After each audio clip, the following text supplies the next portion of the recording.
नमस्कार, मैं अशोक कुमार पांडे और स्वागत है आपका टीसीएच पर। प्रधानमंत्री मोदी आज संसद शुरू हुई और संसद शुरू हुई उसके बाद स्थगित करना पड़ा और उसके बाद प्रधानमंत्री मोदी खड़े हुए संसद के सामने और भाषण दे रहे हैं और भाषण देकर सिखा रहे हैं कि परफॉर्म कैसे करना चाहिए, ड्रामा नहीं करना चाहिए, डिलीवरी करनी चाहिए, फला ढिमका सब कुछ। मजेदार बात यह है कि मोदी जो खुद करते हैं वही दूसरे के ऊपर डाल देते हैं। अब आप बताइए, मोदी जी से बेहतर ड्रामा कौन कर सकता है। मोदी जी मंदिर में जाते हैं, जिस तरह का ड्रेस पहन लेते हैं, टीका लगा लेते हैं, समझ में ही नहीं आता कि वो प्रधानमंत्री हैं कि पुजारी हैं। मोदी जी विदेश में जाते हैं, जबरदस्ती हाथ मिलाते हैं, गले मिलते हैं, दो लोग बात कर रहे होते हैं उसमें उंगली लगा देते हैं और फोटो ऐसे खींची जाती है, सारी दुनिया को बात करना वही सिखाते हैं। अब आप बताइए, उनसे बेहतर ड्रामा कौन कर सकता है। और संसद के ना चलने पर मैं आपको दो बातें याद दिला देता हूं। याद तो नरेंद्र मोदी को भी होगी, लेकिन वो तो बताएंगे नहीं, गोदी मीडिया भी नहीं बताएगा, मैं आपको बता देता हूं। सबसे पहले मैं आपको एक बयान दिखा रहा हूं, न्यूज दिखा रहा हूं। इस बयान की 2012 की ये न्यूज है, 7 सितंबर 2012 की न्यूज है ये, यानी तकरीबन 13-14 साल पुरानी बात है। सुषमा स्वराज भारतीय जनता पार्टी की तब बड़ी नेता हुआ करती थी।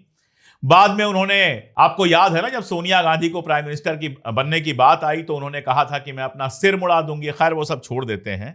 7 सितंबर 2012 को उन्होंने कहा था कि संसद को चलने ना देना भी अन्य लोकतंत्रों की तरह लोकतंत्र का एक रूप है।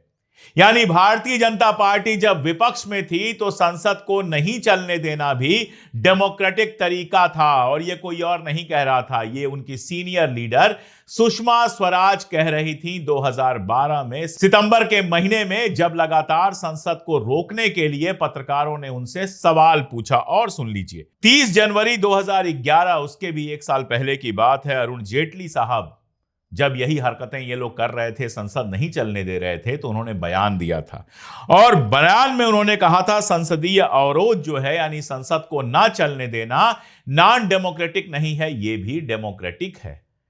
तो जब खुद विपक्ष में थे और संसद को चलने नहीं देते थे तब डेमोक्रेटिक था विरोध, और अब जब विपक्ष ये काम कर रहा है और खुद सत्ता में है तो उनको ड्रामा लग रहा है। एक और बयान याद दिला दूं, अरुण जेटली का ही बयान है। उन्होंने कहा था कि संसद को चलाना सत्ता पक्ष की जिम्मेदारी है, यानी जो सत्ता में बैठा है उसकी यह जिम्मेदारी है कि वो संसद को चलाए। सत्ता में कौन बैठा है? नरेंद्र मोदी। तो सत्ता को चलाने की जिम्मेदारी नरेंद्र मोदी की है, तो संसद को चलाने की जिम्मेदारी भी नरेंद्र मोदी की है। संसद क्यों नहीं चलती है? संसद इसलिए नहीं चलती है कि जनता के सवाल विपक्ष पूछना चाहता है और सरकार कैसे भी टाइम पास करना चाहती है और चाहती है जनता के उन सवालों पर बहस ना हो। जब 1-2 दिन बचा रहे तो फटाफट अपनी पसंद के बिल पास करा लिए जाए। इस समय जनता का सबसे बड़ा सवाल क्या है? SIR। कल मैं वीडियो देख रहा था भाई, उत्तर प्रदेश में जिस BLO ने वो हरकत की है, जिस तरह से अपनी जान दी है, मैं उनका वीडियो देख रहा था और वो वीडियो देख के मेरी आंख भर गई। मैं सोच रहा था कि जब टीचर वो बने होंगे, सरकारी स्कूल में टीचर बने होंगे, तो उनके घर में कितनी खुशी हुई होगी कि एक बच्चे को रोजगार मिल गया, शादी हुई होगी, बच्चे पैदा हुए होंगे और इतने सालों से तमाम सारी जिम्मेदारियां निभाते हुए अपना जीवन गुजार रहे होंगे। लेकिन ये ऐसी चीज उनके सर पर डाल दी गई जिसके लिए ना कोई ट्रेनिंग थी, ना कुछ था, और जबरदस्ती इस तारीख तक पूरा करने की डेडलाइन उनके ऊपर डाल दी गई। और आप सोचिए वो कितना टूटे होंगे, कितनी मानसिक स्थितियों से गुजरे होंगे, क्या उनके हालात होंगे कि 3 बच्चियां जिसके घर में हो, सारी जिम्मेदारी हो, परिवार हो, वो दुनिया छोड़कर चला जाता है। और वो अकेले नहीं हैं। केरल से लेकर उत्तर प्रदेश तक, राजस्थान से लेकर बंगाल तक कितनी जगह ये चीजें हो चुकी, कितने BLOs ने अपनी जान दे दी। सुप्रीम कोर्ट के अंदर मामला चल रहा है। कल सिंघवी साहब बहस कर रहे थे और बहस करते समय उन्होंने जो पॉइंट्स दिए हैं उनको पढ़ते हुए तो यह लगता है कि कहीं ऐसा तो नहीं कि यह SIR का पूरा प्रोसीजर जो है वो संविधान के खिलाफ है। अब देखते हैं जज लोग उस पर क्या फैसला देते हैं। उसी SIR पर बहस करना चाहता है विपक्ष। आज देश में ज्यादातर लोग इस बात को समझ रहे हैं, इवन भारतीय जनता पार्टी के समर्थक और भक्त भी जानते हैं कि SIR जो लाया जा रहा है वो चुनाव आयोग और भारतीय जनता पार्टी की साजिश है कि सारे के सारे वोटर लिस्ट को ऐसा बना दो कि बीजेपी के अलावा कोई और जीत ही ना पाए। बीजेपी के भक्त इसलिए चुप हैं क्योंकि उनका फायदा है इसमें। अब इतना बड़ा सवाल जब देश के सामने है तो विपक्ष संसद के अंदर अगर यह सवाल नहीं पूछेगा, इस पर बहस करने की मांग नहीं करेगा, तो क्या वो नरेंद्र मोदी के रोज बदलने वाले कपड़ों की तारीफ करेगा? क्या वो नरेंद्र मोदी के भाषण पर तालियां बजाएगा और कह कहे लगाएगा? क्या करने के लिए है विपक्ष वहां पर? विपक्ष सवाल पूछने के लिए। असल में संसद में बहस न करवाकर विपक्ष की आवाज और विपक्ष के बहाने जनता की आवाज को दबाया जाता है। और उसके बाद परफॉर्मेंस, इतना बढ़िया परफॉर्मेंस किया है नरेंद्र मोदी ने। वो परफॉर्मेंस एक तस्वीर में मैं आपको दिखा देता हूं, ज्यादा कुछ समझने की जरूरत नहीं है।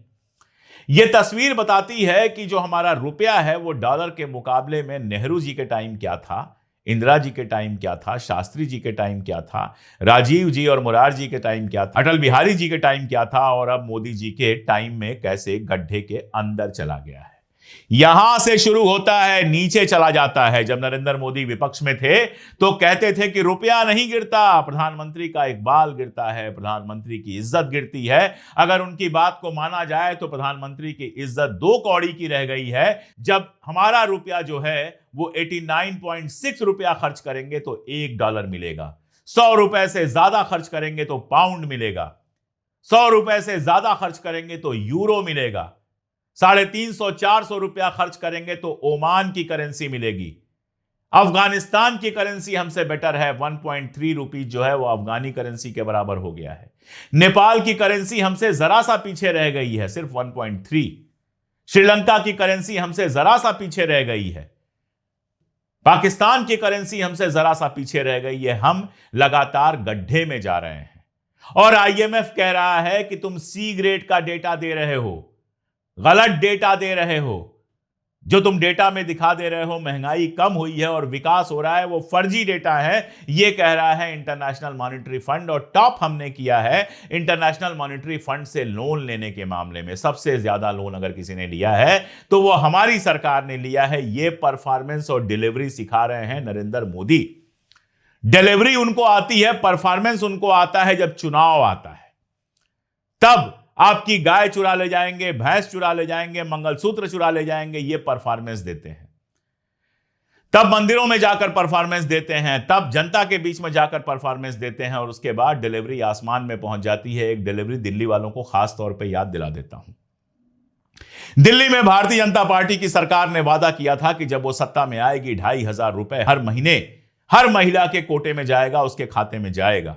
सरकार आए हो गया 3, 4, 5, 6 महीना, महिलाएं इंतजार कर रही हैं 2,500 रुपया अब अगले चुनाव में आएगा। ये डिलीवरी है।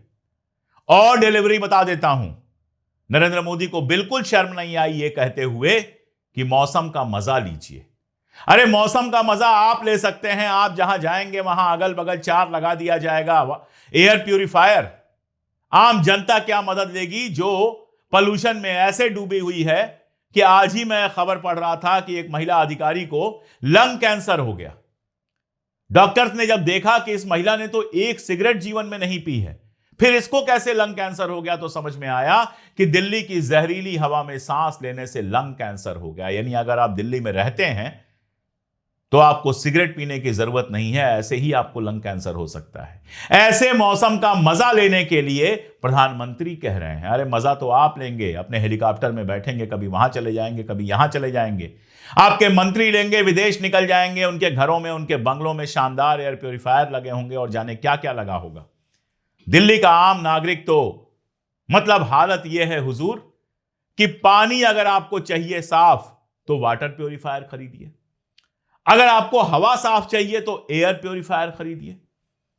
सड़कें चलने लायक हैं नहीं, बच्चों को अच्छी पढ़ाई करानी है तो महंगी फीस वाले स्कूल में डालिए, घर में कोई बीमार पड़ जाए तो प्राइवेट हॉस्पिटल में ले जाकर लाखों फूंक दीजिए, और सरकार को टैक्स दीजिए ताकि सरकारी मंत्री और प्रधानमंत्री शानदार हेलीकॉप्टर में चल सकें, शानदार बंगलों में रह सकें, महंगे सूट पहन सकें, उनके बच्चे विदेशों में पढ़ सकें, और सारे मजे सिर्फ और सिर्फ उनके और उनके भ्रष्ट अधिकारियों के लिए हों, आम लोगों के लिए सिर्फ और सिर्फ संकट है। आखिर हम टैक्स क्यों देते हैं?